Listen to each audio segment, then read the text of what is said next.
All right, let's start lesson 3. We're going to now multiply. We have solved and we have simplified.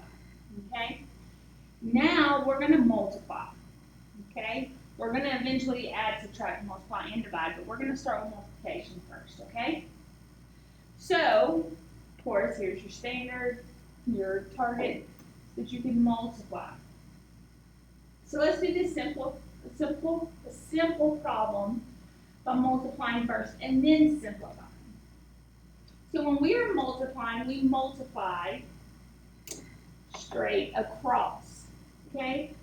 Now you have two ways of doing this, but we're going to do it this way first, okay? So if I multiply 12 and 40, I'm going to get 480. So 480. And I'm going to take that x cubed with it.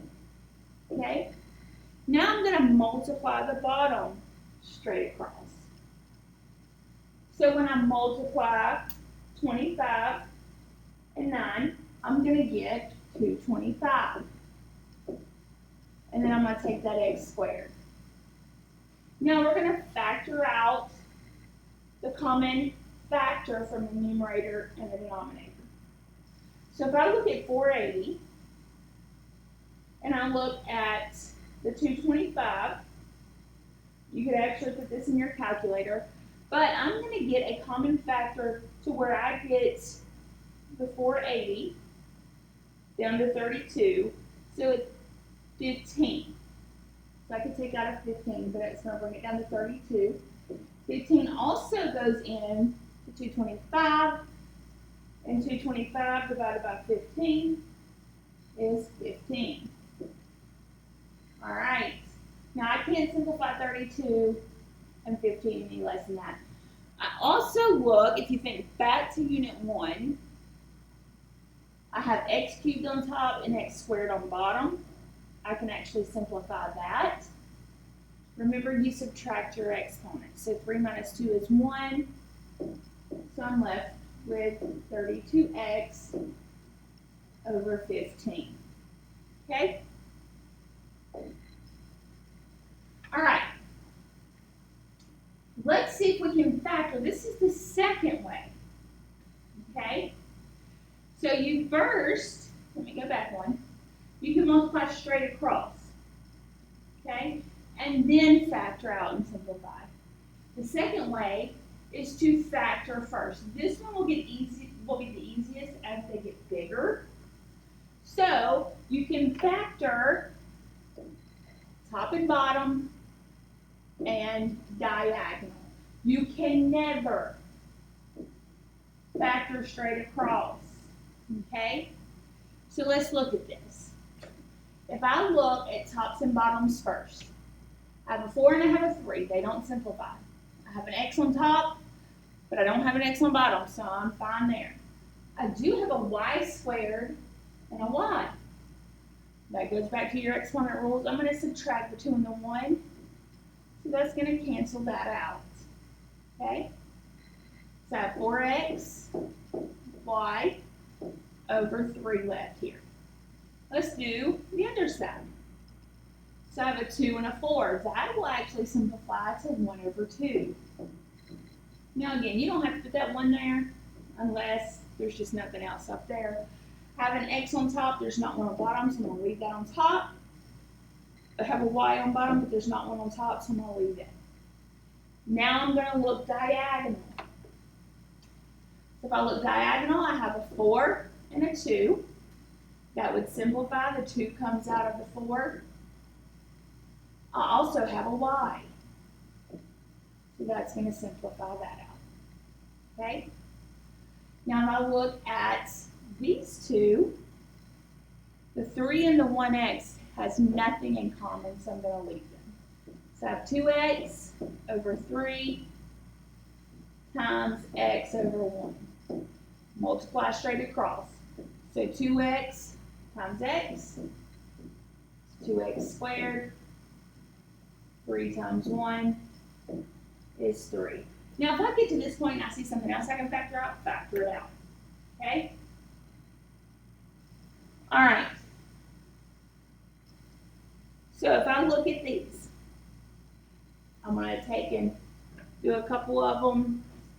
This is why I'm saying factor first and simplify before you multiply, just because you don't want a box and foil 3 terms and 2 terms, okay? And that's what you're going to have to do. So if I look at this, I can't do anything to the top on number 1 for 6. I can do X method for the x squared minus 9x plus 20. If I do X method, and y'all should know how to do it, so I'm not even going to slow down to do it, but x minus 5, x minus 4. All right. I can't do anything with a 15, but I can with a 5. I can factor out a 5, and I'm left with x minus 5. Now let's look up and down. I can't do anything with a 6 or what's up underneath it. If I look at the 5 and the 15, I can simplify that. The 5 cancels, and that becomes a 3. That's all I can do there. Now let's look diagonal. So 6 and the 3 can be simplified. That becomes a 2. And then if I look at the parentheses, the x minus 5 simplifies out. Now, I'm going to multiply straight across. 2 times 1 is 2. X minus 4 times 1, x minus 4. And that's your answer. That is why you don't want a box or foil. It's just a little bit quicker. Okay? All right, let's do number 2. I can take out a 6. On this one, I can take out a 2. Now, if you want to rewrite these every time you take something out so you can see it better, you can. All right, if I look diagonal, I'm going to go ahead and get rid of that parenthesis. Okay? So now I have 6 over 4x squared times x cubed over 2. So I just rewrote it. Now, let me look diagonal again. I've got the 6 and the 2. That would become 3. Now let's look at the 4x squared and the x cubed. I can take out this x squared, and that becomes, or that x cubed becomes an x. So now I'm going to multiply straight across. 3 times x is 3x, and then it is over 4. All right. I want you to pause the video and see if you can try these bottom 2, and then unpause it and see if you get what I've got. Okay? So you should have paused the video, and I'm going to go ahead and erase. So you should have paused the video. If you did, you should just be watching what I'm doing. So x plus 3, x plus 1. Now if I'm going to see what cancels, the x plus 3 cancels out. The x plus 2 cannot cancel. The 4 can't cancel. So I'm going to just leave it now. And I'm going to multiply straight across. So I have x plus 2 on top. Then I have the 4 times x plus 1. So 4x plus 4.